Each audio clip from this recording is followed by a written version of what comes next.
A paz do Senhor Jesus. O livro de Romanos, no capítulo 8, versículo 17, vai nos dizer assim, ó: e se nós somos filhos, somos logo herdeiros, também herdeiros de Deus e co-herdeiros de Cristo, se é certo que com Ele padecemos, para que também com Ele sejamos glorificados.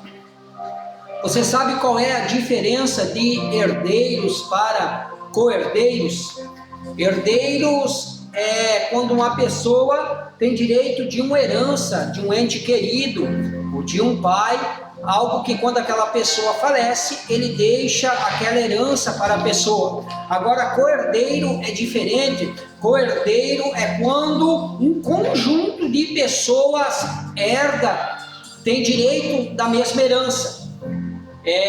Para que você entenda, quando um pai, por exemplo, ele morre e ele tem alguns dotes, esses dotes após a sua morte, então os seus familiares podem fazer usos e frutos, mas somente familiares, pessoas que estão no testamento, têm direito daquilo.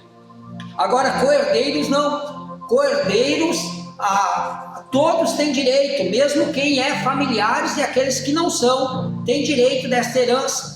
É neste sentido que Paulo vai dizer: nós somos também herdeiros de Deus e co-herdeiros de Cristo. Por quê, queridos? Porque quando Cristo vai para a cruz do Calvário, nós fomos todos enxertados. Cristo na cruz do Calvário, ele paga um preço para que um testamento fosse escrito, um novo testamento. E através da cruz do Calvário, nós fomos co-herdeiros em Cristo e todas as nações foram enxertadas. Até porque, até no sentido, quando nós olhamos no início da caminhada, a salvação era entre os judeus, uma promessa, uma aliança que Deus tinha com os judeus, e nós vemos que ali foi passando as gerações dos hebreus para os judeus e os israelitas.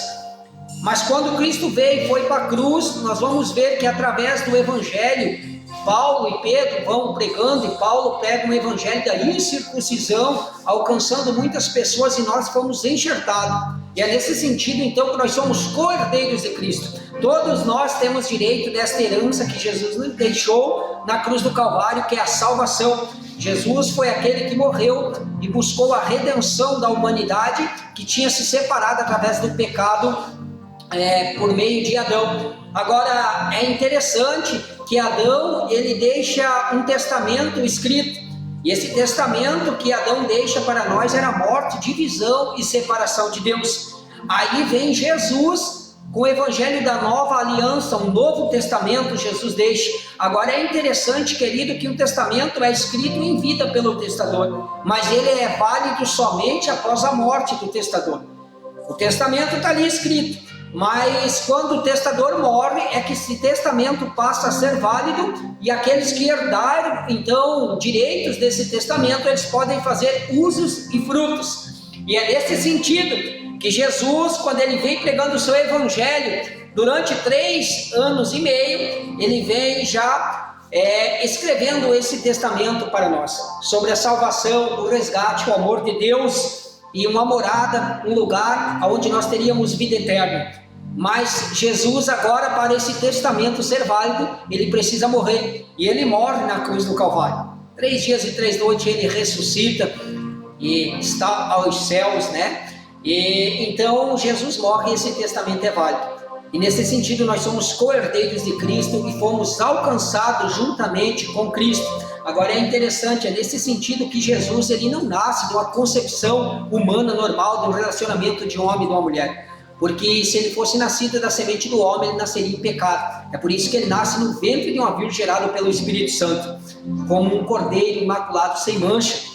Porque como que um pecador poderia ser sacrificado para pagar os pecados? Não tem como. Então teria que ser um cordeiro puro. Nós vemos que no Velho Testamento era cordeiro sem manchas que era oferecido, mas toda a vida era um cordeiro diferente. E Jesus foi um cordeiro só, mas o suficiente para resgatar toda a humanidade e deixar nós cordeiros enxertados nesta videira verdadeira que é Jesus Cristo. Amém, querido? Deus abençoe grandemente.